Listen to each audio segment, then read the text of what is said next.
Here we go. Scientists tried to give people COVID. Failed. What? It's a news story, YouTube. News story. I'm reading the news here. Okay? News.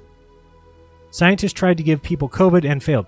Researchers deliberately infect participants with SARS-CoV-2 in challenge trials, but high levels of immunity complicate efforts to retest the vaccine. Well, how many people got sick? A few of them, I'm guessing, right?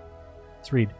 When Paul Zimmer volunteered to be intentionally infected with COVID-2, he wasn't sure what to expect. He was ready to repeat his first brush with COVID-19 through a naturally acquired infection that gave him influenza-like symptoms, but he hoped his immunity would help him fight well enough to use the indoor bicycle trainer that he had bought during quarantine. Great. It turned out that Zimmer, a PhD student at University of Oxford, had nothing to worry about. Neither he nor any of the 35 people who participated in the challenge actually got COVID.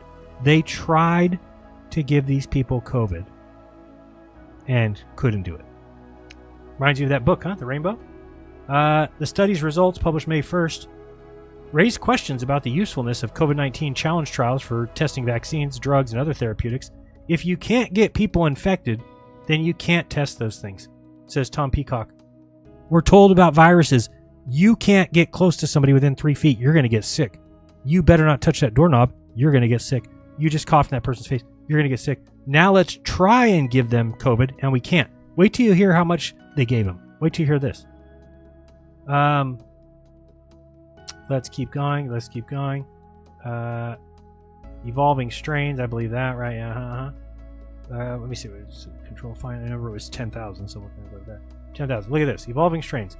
The first participants got the same tiny dose of ancestral SARS-CoV-2, and as did those in the first trial. When nobody developed a sustained infection, the researchers increased the dose more and more in subsequent groups and participants until they reached a level 10,000 times the initial dose. Nobody got sick. Very weird. An ongoing COVID-19 challenge trial at Imperial College London. And I mean, if you've never read the book, is it? I want to call it The Reading Rainbow. That's not right. The Invisible Rainbow? Might be The Invisible Rainbow. Anyway, I have it in the Jeranism library. But it talked about them trying to give the flu to people. And they were wiping mucus in their mouth and on their sores and putting it on their hands and making sick people cough on their face and phlegm in their face. Couldn't get anybody sick.